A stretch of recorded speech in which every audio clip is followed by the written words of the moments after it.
Seja galhardamente bem-vindo a este podcast. Eu sou o Diácono Cleverson e estou hoje aqui na central de podcast da Rádio Evangelizar para mais um Por Dentro da Sacristia.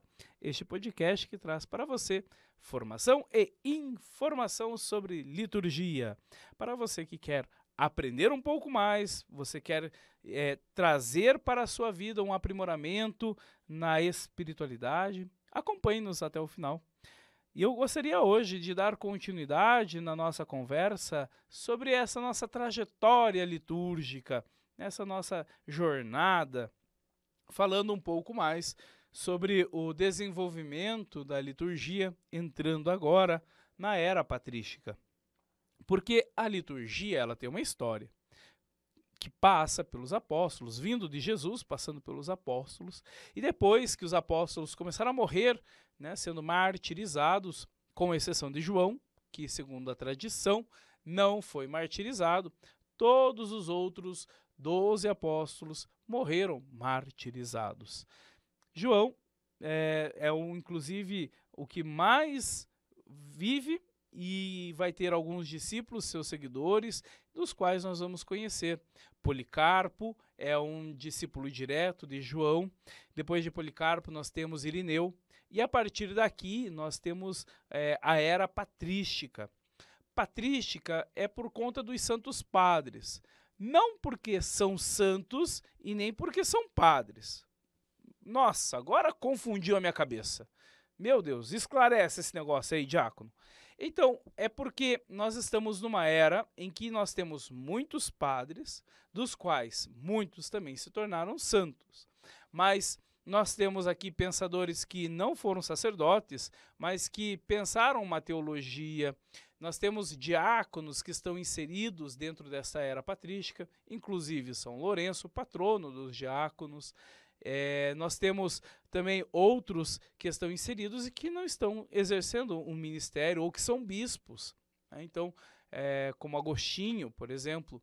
Então, todos esses são inseridos nesta que nós chamamos de era patrística. Então, nesta era patrística, nesta era dos santos padres, a igreja vai tendo um olhar mais teológico e ao mesmo tempo filosófico em torno de Jesus Cristo, em torno daquilo que nós vivenciamos enquanto fé e também no âmbito da liturgia. Porque, como eu disse, a liturgia ela descende de uma raiz judaica. Só que agora já não são mais judeus. São judeus convertidos que, a partir de Antioquia, eles começam a receber um outro nome, o nome de cristãos. E todos esses que são seguidores de Jesus e que são considerados cristãos também têm um aprimoramento na sua liturgia, para não parecer tanto com os judeus. Então, nós vamos ter aqui, na defesa da fé, ou na apologética, que nós vamos chamar, alguns padres ou santos padres que vão defender dizendo, por exemplo, que nós não somos antropofágicos. Nossa, diácono, que palavra difícil você pode estar pensando. Antropofágico. Antropofagia é comer carne, carne humana. Antropos, homem, fagia, comer. Então, nós somos acusados de antropofagia. Por quê? Porque nós comemos o corpo de Cristo. Nós bebemos o sangue de Cristo. Então, no entendimento pagão da época, eles vão imaginar que matávamos pessoas e comíamos carne humana. Na liturgia, de fato, nós comemos o corpo e bebemos o sangue de Cristo, mas é um sacrifício incruento. Este Cristo que se faz presente nas espécies do pão e do vinho. Então, é preciso explicar para eles que nós não somos antropofágicos, que nós não comemos, nós não matamos pessoas para comer carne humana e nem conservamos Jesus Cristo na geladeira. É importante deixar isso claro. Nós comemos o corpo e o sangue que se dá na Eucaristia, que se renova toda vez que o padre celebra uma missa. Então, dentro da liturgia, nós vamos encontrar um pouco comentários, inclusive, um texto muito bonito de Tertuliano, explicando também algumas coisas. Nós vamos ter alguns santos que vão nos dizer belas explicações também no âmbito da liturgia. A palavra de Deus começa a aparecer com muito mais constância também. Por quê? Porque a liturgia, ela é palavra de Deus pura, desde o início até o seu final. Isso a gente vai compreender melhor depois do Concílio Vaticano II, mas a palavra de Deus sempre esteve presente na liturgia. Aqui, na era cristã, então nós temos, na era patrística, nós temos isso mais aprimorado, graças a Santo Agostinho, que começa também a nos trazer contribuições para o âmbito da liturgia. Diga-se de passagem, Santo Agostinho é um filósofo convertido ao cristianismo. Ele já tinha aí seus 33, 34 anos, quando converteu-se ao cristianismo. Vindo de uma vida bem, desculpa a expressão, mas bem safada, né? Ele ia para as noitadas, ele tinha inclusive um filho, não era casado, e converte-se ao ouvir o sermão de um outro santo chamado Ambrósio, lá em Milão. Santo Agostinho, que também não é europeu, né? É importante dizer que Santo Agostinho ele é de descendência africana. Então imaginaram Santo Agostinho, loiro, de olhos azuis? Não rola. É importante a gente entender que ele tem esta origem. Ele nos traz profundas contribuições também no âmbito da liturgia e vai ajudando-nos neste aprimoramento. Uma coisa que Santo Agostinho vai fazer depois que se torna bispo por indicação, Santo Agostinho vai trazer para junto de si o clero, os padres, eles que estavam um pouco dispersos e que as heresias acabavam atrapalhando a vivência espiritual do clero.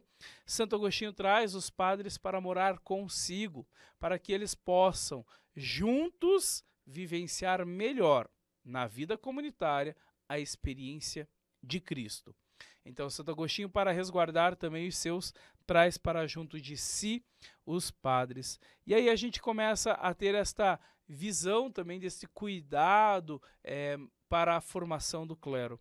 Este cuidado que nós vamos, infelizmente, ver só lá em 1570, depois do Concílio de Trento. Mas deste salto eu não farei e dessa história não contarei neste podcast. Isso é uma conversa para um outro podcast. Aqui nós começamos a ver também alguns textos litúrgicos que começam a ser elaborados, pois estes santos padres que descendem de uma filosofia, são pensadores. Aqui nós não temos uma escola de teologia, mas temos uma filosofia um pouco mais teológica, ou seja, uma filosofia que vai pensando mais nessa concepção de Deus, nessa explicação sobre Deus. Então, temos belos textos que inclusive nós utilizamos na oração eucarística. A oração eucarística número 2 que nós utilizamos hoje é uma das mais antigas orações. Ela descende desta era patrística. Claro que foi aprimorada, claro que ela teve alguns incrementos, mas ela é uma das mais antigas orações. Estes textos que vão depois compor o sacramental, o missal, né? E sobre tudo isso a gente vai falar num outro podcast. Por quê? Porque se eu falar sobre toda a história da liturgia, acabo me alongando demais, né? E aí você vai cansar. E a ideia é que você não canse, mas que você aprenda. E se de repente falhou em alguma informação, né, a gente acaba piscando um pouco mais forte. Um filho chama bem na hora que a gente está ouvindo aquela explicação mais importante. Você pode ouvir este podcast também com mais tranquilidade em outro momento, se for um podcast um pouquinho mais curto. E é esta a nossa proposta, para que você aprenda e possa vivenciar melhor a sua experiência com o Cristo. Por isso, no nosso próximo episódio, falaremos e damos continuidade na nossa jornada litúrgica. Peçamos a Maria, Mãe de Jesus e nossa Mãe, Mãe, Mestra e Discípula, que nos ajude e nos ensine a ouvir o evangelho da vocação e a responder com alegria o chamado do Senhor, para que tenhamos bons sacerdotes, santas religiosas. Maria Santíssima, Senhora da Luz, lhe acompanhe. Deus lhe abençoe.